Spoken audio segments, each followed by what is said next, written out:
I had always known that being black in a predominantly white school meant I'd have to work twice as hard to get half the recognition. But I never expected that my biggest obstacle senior year wouldn't be the AP exams or the college applications. It would be Mrs. Thornton. I'm Jasmine Carter, a straight A student, debate team captain, and student government secretary. I've spent years building the perfect resume to land a spot at my dream school, Princeton. I take the hardest classes, pull all-nighters to perfect my essays, and never give them a reason to doubt me. But in Mrs. Thornton's AP English class, none of that seems to matter. From the moment I stepped into her classroom, she made it clear. She didn't think I belonged there. It started subtly. A sarcastic smile when I answered a question correctly. The way she skimmed past my raised hand in discussions, calling on white students who repeated exactly what I'd just said. The way she praised my classmates for ideas she ignored from me just minutes earlier. I noticed it, and so did the few other Black and Latino students in the class. Then came the grading inconsistencies. Every essay I turned in was returned with nitpicky comments about my writing being too informal or not quite at an AP level. Meanwhile, Ryan Thompson, the white boy who barely skimmed the reading assignments, was getting A's with comments like, "Great insight."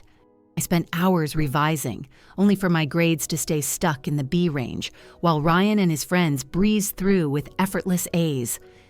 I tried to ignore it. I told myself I'd just have to work harder, prove her wrong. But the more I tried, the more obstacles she put in my way. She questioned the authenticity of my writing, hinting that I was getting outside help. She graded my tests inconsistently, marking me wrong on things I knew were correct. And worst of all, she acted like she was doing me a favor, suggesting that maybe AP coursework is a bit much on top of your other activities. I gritted my teeth through it all, but I wasn't going to let one bitter teacher derail my future. At least that's what I thought, until the day she outright tried to fail me. I sat at my desk, heart pounding, as Mrs. Thornton handed back our AP practice exam results. I had aced it. I knew I had. I'd spent weeks preparing, running through past exams, perfecting my essay structure, making sure I could answer every multiple-choice question in my sleep. Sure enough, when I checked my College Board practice sheet, my raw score was a perfect 100, a feat even the smartest students in the school rarely pulled off. But when I flipped my test paper over, my stomach dropped. I blinked, thinking maybe I had misread it. I flipped through the pages expecting to see huge mistakes or missed questions. Instead, I saw circled answers that were actually correct, marked as wrong. Questions I had evidence of getting right. Somehow, according to Mrs. Thornton, they weren't. My hands clenched into fists under my desk. I glanced over at Ryan Thompson's test, which he had tossed onto the desk beside mine, confident he had bombed it. I scanned his answers. He had actual mistakes, ones that should have lost him points, but they weren't marked. My stomach churned. This wasn't a mistake. This wasn't bad grading. This was deliberate. I took a steady breath, forced a neutral expression, and approached Mrs. Thornton's desk. I held up my test and kept my voice calm. I think there's been a mistake. Some of these answers were actually correct according to the College Board's scoring. She barely glanced up. Maybe you misunderstood the question, Jasmine. AP tests can be challenging. Perhaps this course is a bit too advanced for you. I felt the heat rise to my cheeks. Too advanced for me? I had a 4.0 GPA. I had aced every standardized test I had ever taken. I had scored higher than everyone in this room. I met her gaze, refusing to back down. I'd like a reevaluation, please. I can show you the answer key. Her lips curled into a tight smile, the kind that wasn't friendly at all. I don't do reevaluations, she said smoothly. But if you're struggling, I'd be happy to recommend some remedial support. Struggling? That's when I knew this wasn't a mistake. This was personal. And if she thought I was just going to sit back and take it, she had no idea who she was messing with. I wasn't imagining it. After Mrs. Thornton's blatant sabotage of my test score, I paid closer attention. I stopped assuming it was just me and started looking at the bigger picture, and what I saw made my stomach turn. It wasn't just me. Every Black and Latino student in her class had mysteriously lower grades than the white students, even when their work was objectively stronger. Taylor, one of the smartest girls in our year, got marked down for weak analysis on her essay about the Great Gatsby. But when I checked, Ryan Thompson had written almost the same points, word for word from SparkNotes, yet he got a glowing, excellent work in red ink. Then there was Luis, who always aced math and science but struggled in English. He had worked with a tutor on his last essay, putting in hours to get it perfect. The grade? D+. When he went to ask why, Mrs. Thornton had raised an eyebrow and asked, "Did you even write this yourself?" That's when I started documenting everything. I saved every graded assignment, took photos of marked up tests, and recorded interactions with her. I kept a journal of her comments, her grading patterns, her favoritism, all of it. When I started talking to my classmates, I realized I wasn't alone. "She always assumes I cheated when I do well," Luis admitted, rubbing the back of his neck. "She acts like I'm invisible," Taylor muttered, crossing her arms.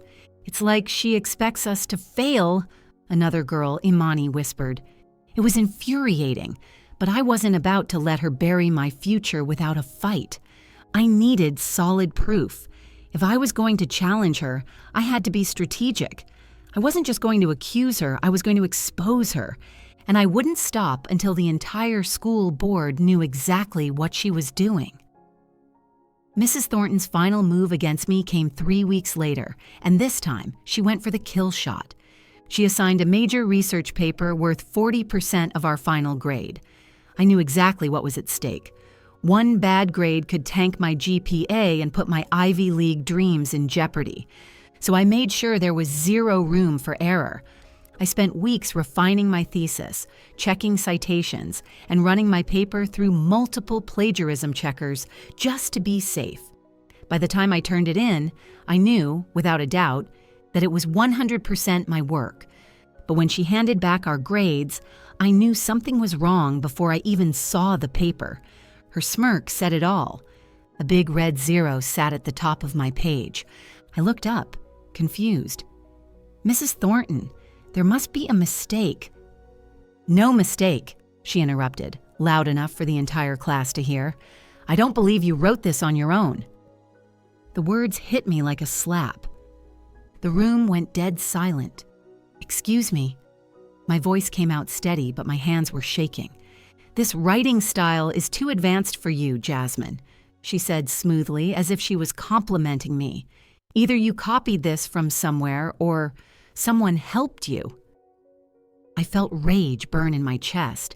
I had spent nights perfecting this paper, writing and rewriting every single sentence, and now she was standing there, acting like my intelligence wasn't possible. "Do you have proof?" I asked, my voice calm but deadly. "I don't need proof," she said, closing my folder with a sharp snap. "As your teacher, I have the authority to determine academic dishonesty." I clenched my jaw. A 0 on this paper meant failing the semester. She wanted me out. She thought I'd accept it, that I'd give up, let my dreams slip away, let her win. But she had no idea who she was messing with. This wasn't over, not by a long shot. I didn't even wait for class to end. The moment the bell rang, I grabbed my paper, my 0, and marched straight to Principal Reynolds' office. If Mrs. Thornton thought I was going to roll over and accept this, she had seriously underestimated me. His secretary barely glanced up when I entered. "Take a seat, Mr. Reynolds is busy." "Tell him it's urgent." My voice was sharp, leaving no room for debate. She pursed her lips but picked up the phone. 2 minutes later, I was inside. Reynolds sat behind his oversized desk, hands folded neatly in front of him. "Jasmine," he said with forced patience, "what can I do for you?" I placed my paper down in front of him. "I'm being accused of plagiarism, wrongfully." He exhaled through his nose, already acting bothered. That's a serious accusation. So is falsely failing a student, I shot back. Mrs. Thornton had no proof. None. I had checked every citation, run my paper through multiple plagiarism checkers. There was nothing she could point to. Reynolds leaned back in his chair. Have you spoken to Mrs. Thornton about this? Before I could answer, the door swung open. Speak of the devil. Mrs. Thornton strolled in, wearing that same smug smile, the one she always wore when she thought she had already won. Oh, Jasmine, she sighed. I was hoping you'd come to your senses. I folded my arms. You have no proof I plagiarized. Unfortunately, I no longer have your original paper, she said, tilting her head like she actually pitied me. It seems to have been misplaced. Misplaced? Misplaced? I clenched my fists under the desk. This was a setup. She knew that without the paper, I had no way to prove my innocence. Then you have no basis for this accusation, I shot back. I have my instincts, she said sweetly, and my professional judgment. Reynolds sighed. Jasmine, why don't you just redo the assignment? I blinked. Excuse me? If you truly wrote it yourself, it shouldn't be difficult, Mrs. Thornton said, voice thick with condescension. My heart hammered against my ribs. They were trying to break me. This isn't about the paper, I said, my voice low. This is about pushing me out. Reynolds raised a hand. Jasmine, I suggest you choose your battles wisely. That was it. That was my warning. I had walked into this meeting expecting justice. Instead, I walked out knowing the system was rigged against me. But if they thought I was just going to accept this, they were dead wrong. This wasn't the end. It was just the beginning.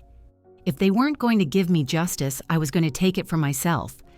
That night, I sat at my desk, pulling out every graded assignment I had received from Mrs. Thornton. The low scores, the nitpicky comments, the inconsistent feedback, all of it. I laid them out side by side, and the pattern was impossible to ignore. My essays were marked down for things that white students weren't penalized for. My multiple choice answers were wrongfully graded. She even ignored my extra credit work. I wasn't just going to tell people she was racist. I was going to prove it. The next morning, I got to school early. I stopped by the library and printed out every email exchange I had with Mrs. Thornton, every test result, every assignment. Then I started recording her. It didn't take long to catch something damning. Jasmine, it's clear this coursework is too challenging for you. You might be better suited for standard classes. Your writing is, let's say, unpolished.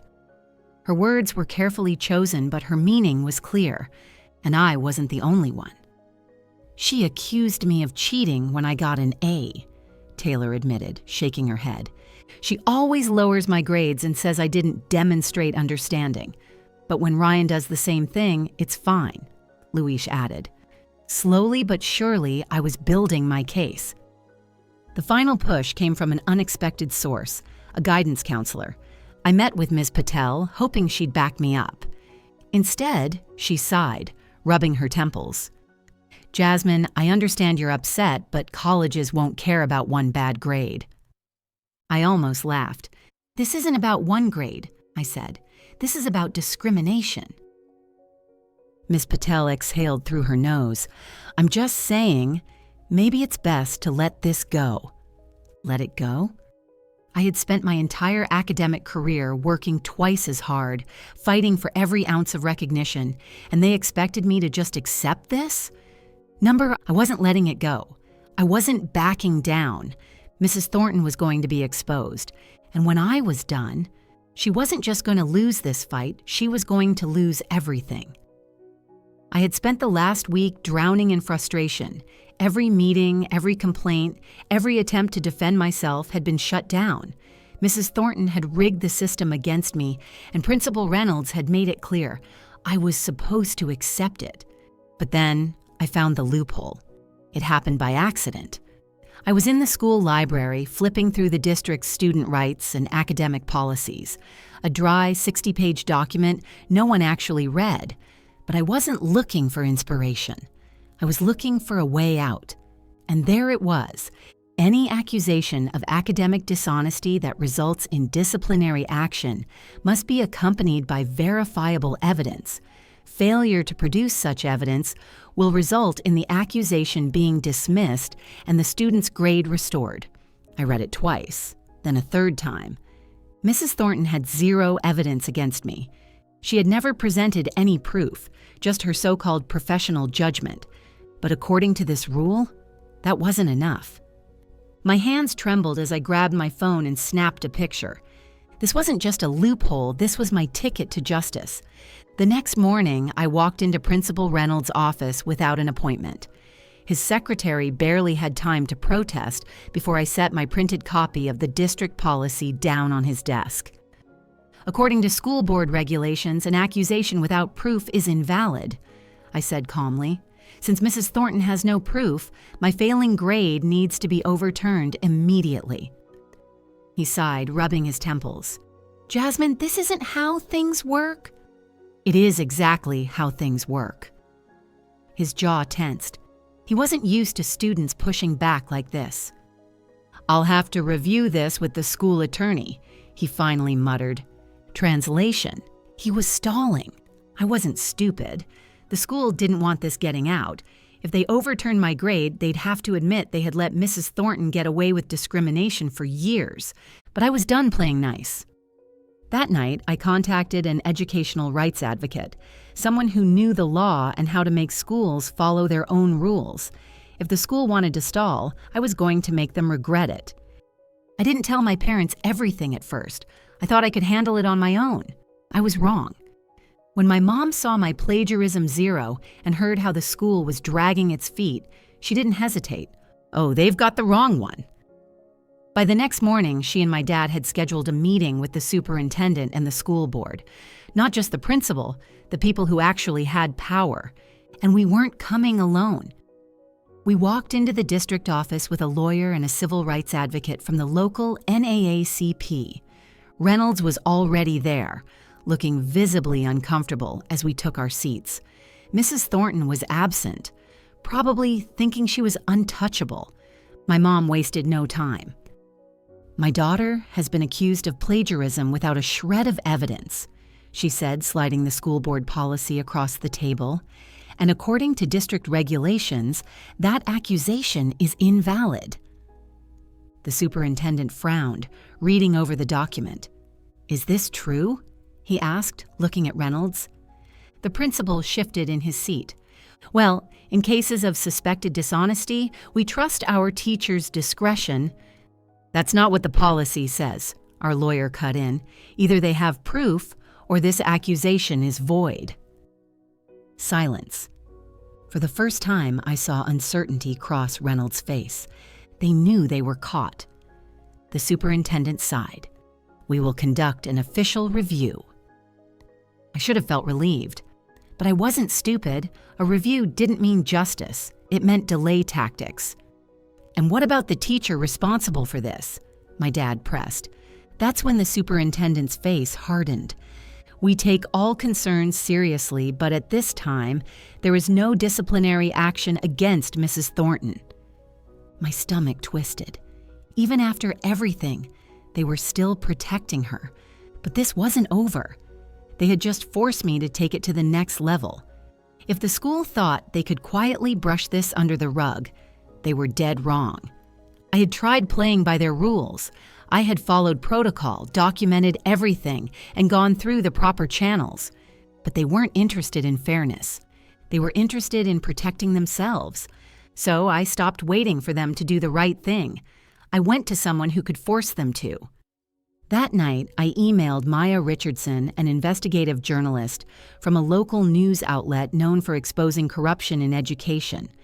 The subject line was simple: racism at Westbridge High. You'll want to see this.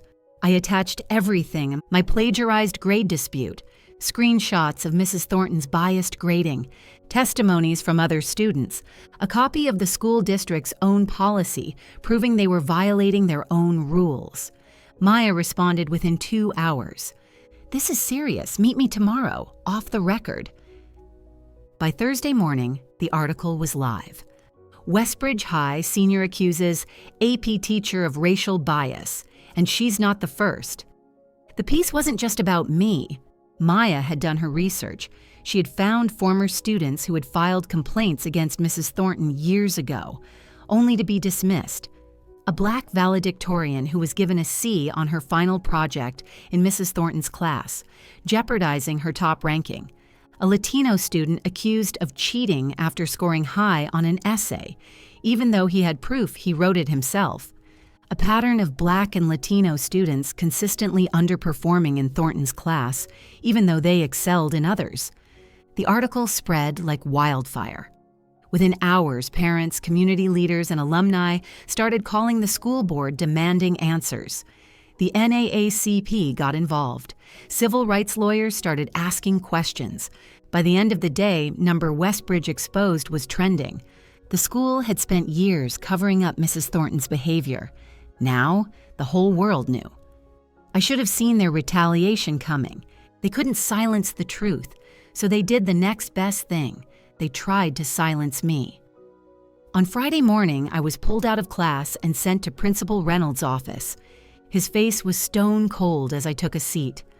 "Jasmine," he said, folding his hands, "your recent actions have caused a major disruption to the learning environment." I already knew where this was going. As a result, the administration has decided to suspend you for 1 week. I laughed. "You're suspending me for telling the truth?" "For disrupting school order," he corrected, trying to keep his voice even. I leaned forward. "So, let me get this straight. Mrs. Thornton can target students for years, but the moment I fight back, I'm the problem." He flinched, just barely. "You're making things harder for yourself, Jasmine." "No," I said, standing up. "I'm making things harder for you." I walked out before he could say another word. By lunch, the whole school knew, and they weren't having it. By fifth period, there were posters taped to lockers. "Justice for Jasmine," "Fire Thornton," "No more racist teachers." A petition started circulating, demanding my suspension be overturned. It hit 2,000 signatures in hours. Parents, alumni, even teachers from other schools signed. But the biggest surprise came when former students, dozens of them, started speaking up. Students who had been marked down for lack of clarity when their essays were flawless. Students who had been accused of cheating when they outperformed expectations. Students who had changed classes just to escape her discrimination. The school thought they could bully me into silence. Instead, they had unleashed something bigger than they could control. And when the NAACP officially stepped in, it was game over. The night of the emergency school board hearing, the tension in the air was thick enough to choke on. The media presence was overwhelming. Reporters lined the hallways, cameras flashing as I walked into the packed meeting room with my parents, my lawyer, and a representative from the NAACP by my side. The school board sat stiffly at the long table, their faces unreadable. Principal Reynolds was seated beside them, trying and failing to look unfazed. At the far end of the room sat Mrs. Thornton, her expression icy but controlled. She thought she was untouchable. She was about to learn how wrong she was. The hearing started with the school's defense. Principal Reynolds droned on about misunderstandings and how accusations of this nature must be handled with care. Mrs. Thornton, in her perfectly pressed blazer, sat stone-faced, nodding as he spoke. "Westbridge has always upheld the highest academic standards," Reynolds continued, "and while we regret the concerns raised, we firmly stand behind our teachers and their professional judgment." Translation? They were still trying to cover for her. The board chair turned to me. "Ms. Carter, you have requested this appeal to challenge the academic dishonesty claim. Please present your evidence." I stood, calm and composed, and walked to the projector. With one click, my first slide appeared on the screen. My original research paper, time-stamped and run through plagiarism checkers, showing a 0% match. Checkmark Mrs. Thornton's accusation, completely baseless. I didn't stop there. Slide after slide, I presented emails, graded papers, and side-by-side comparisons of my work against white students who made the same mistakes, yet received higher grades. Luis's essay marked down for poor analysis, even though Ryan's identical answer was praised. Taylor's test, where correct answers were marked wrong until she pointed them out. A voice recording of Mrs. Thornton telling me, "Maybe AP coursework is too advanced for you." The room was dead silent.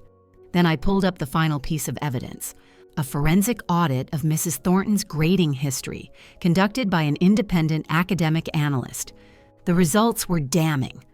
Black and Latino students in her class scored, on average, a full letter grade lower than white students, even when their work was objectively stronger. I turned to the board, meeting each of their gazes head on. "This is not about one grade," I said, voice steady. "This is about a teacher who has been targeting students of color for years, and you all let it happen." The board turned to Mrs. Thornton. "Would you care to respond?"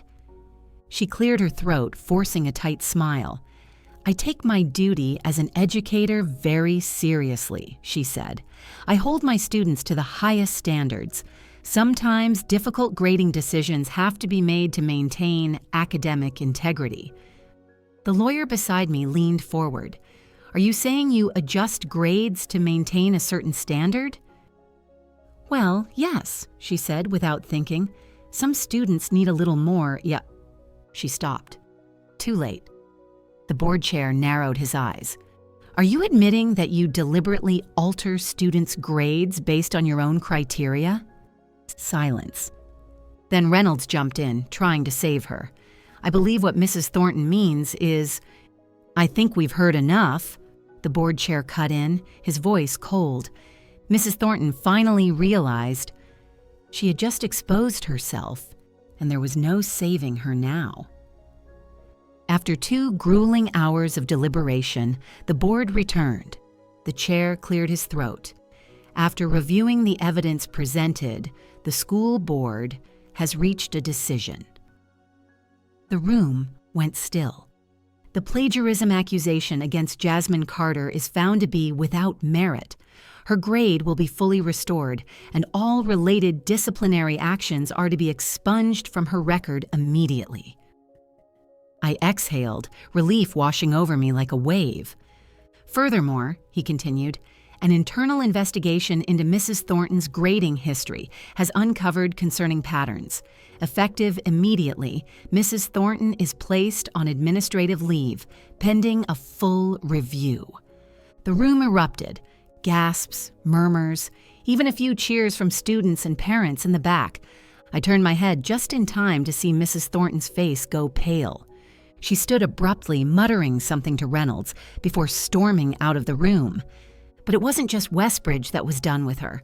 The State Education Board had been watching. They had already opened their own review, and by the time they were finished, she wouldn't just be out of a job, she'd be out of a career. Outside the boardroom, I was met with hugs, congratulations, and applause from classmates, parents, and community leaders. The NAACP rep patted my shoulder. "You did something bigger than yourself tonight, Jasmine," she said. "You didn't just win, you changed things." And she was right. Mrs. Thornton had spent years thinking she was untouchable. She had spent years trying to hold students like me back. But now, she had finally been held accountable, and I had won. But this fight wasn't just about me anymore. It was about every student who had been silenced before me. And after tonight, none of us would be silent ever again. A week after the emergency school board meeting, Westbridge High issued a formal apology. It was neatly written, carefully worded, and completely hollow. The Westbridge School District acknowledges the concerns raised by students and the community regarding grading practices and academic fairness. We are committed to reviewing our policies to ensure equitable treatment for all students moving forward. Not once did they mention me by name. Not once did they admit they had protected a racist teacher for years. Not once did they take real responsibility for the damage they had caused. But I wasn't waiting for their half-hearted apologies. I was going to make sure this never happened again. When the State Education Board launched their investigation, they invited me to testify at a formal hearing. I didn't hesitate. The hearing was held at the state capitol, filled with lawmakers, educators, and reporters eager to hear the testimony that had put Westbridge High on trial. I stood at the podium, my voice steady, my hands firm on the wooden surface as I addressed the panel. For years, students of color at Westbridge were subjected to unfair grading practices, false accusations, and a culture that enabled discrimination. I wasn't the first victim of Mrs. Thornton's racism. I was just the first one who refused to let it go unanswered. I saw heads nodding. Some of the board members already knew this wasn't an isolated case. I am here today to demand changes, to demand grading transparency, mandatory bias training for teachers, and accountability measures that ensure no student is ever pushed out of opportunities because of the color of their skin. The hearing room erupted in applause. By the time the session ended, the state board announced the implementation of new policies requiring mandatory teacher bias training, independent grading audits for AP and honors classes, stronger protections for students facing discrimination. But the biggest win? Mrs. Thornton was officially stripped of her teaching license. Her name was added to the state's list of barred educators, meaning she could never teach in a classroom again. I thought about the students who had suffered in silence, who had been forced out of AP classes because of her, who had missed out on scholarships and opportunities because they weren't given a fair shot. They would never face her again. She had spent years trying to hold students like me back. Now, she was the one with nowhere to go. Months passed. College application season had come and gone. And one by one, the acceptance letters started arriving. Harvard, Yale, Columbia, Princeton. I sat on my bed, surrounded by thick envelopes, my name printed on each one. Mrs. Thornton had tried to destroy my future, but the schools she thought I wasn't qualified for. They saw my worth. They saw me. I accepted my offer to Princeton, the school I had dreamed of attending since freshman year.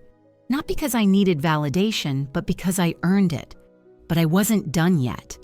My fight hadn't just been about me, it was about every student who had ever been silenced. So I started mentoring younger students at Westbridge. I helped them file grade disputes, document discrimination, and stand up for themselves when the system tried to shut them down. I spoke at conferences and student panels, sharing my story to empower others to fight for their rights. And soon, a movement was born. A group of Black and Latino students at schools across the district started demanding fairness, launching new policies to protect students from biased teachers. We weren't asking for change anymore. We were making it happen. The summer before I left for Princeton, I walked past Westbridge High one last time. The school looked the same. The building, the classrooms, the hallways, all unchanged. But something was different now. Because I had changed it. I had fought back and I had won. And now, I was just getting started. The last time I had walked through Westbridge High's front doors, I had left feeling betrayed, exhausted but victorious. Now, years later, I was walking back in, not as a student but as a speaker. The school had changed. The old posters in the hallway were replaced with banners highlighting equity, diversity, and inclusion initiatives. A new academic integrity policy hung framed outside the main office, with clear rules about grading transparency and student rights. And the biggest change of all? Mrs. Thornton was long gone. The auditorium was packed. Students, teachers, parents, even members of the school board filled the seats, waiting for me to take the stage. I breathed in deeply, my heels clicking against the polished wood floor as I walked to the podium. I had stood on this stage before, when I had won debate championships, when I had delivered speeches as student government secretary. But this moment? This one meant more. I adjusted the microphone, scanning the crowd. When I was a student at Westbridge, I learned two things about education, I began. The first was that knowledge is power. The second was that sometimes People will try to take that power away from you." The room was silent, hanging on to every word. I was a straight-A student, a dedicated scholar, and an ambitious young Black woman with dreams that no one could shake. But one teacher, one system, tried to shake me anyway. I saw students nodding in understanding. Some of them already knew my story. Others were hearing it for the first time. They underestimated me. But what they didn't know was that I wasn't just fighting for myself. I was fighting for every student who ever felt dismissed, unworthy, or unseen. A murmur spread through the audience. "And now?" I continued, looking directly at the school board members in the front row, the same institution that had once tried to silence me. Now, my case is taught in education programs across the country as an example of what happens when schools fail to protect their students. Now, Westbridge has new policies that ensure no teacher can do what was done to me, and now students like you will never have to fight that fight alone again. The auditorium erupted in applause. I smiled, taking in the moment. I had fought, I had won, and I had changed things for the better. As I stepped off the stage, shaking hands with administrators and students, my eyes drifted to a figure standing near the back. A teacher, young, Black, confident. I watched as she leaned down to speak to a group of students, her expression warm, her energy welcoming. She caught my gaze, then nodded at me, a small gesture. But I knew what it meant. It meant that Westbridge's future looked different now, better. And as I walked out of that building for the final time, I smiled. Because I hadn't just fought for myself, I had paved the way for others. And that was the real victory. Want to hear more of this? Then check out this video on the right-hand side, which is even more insane.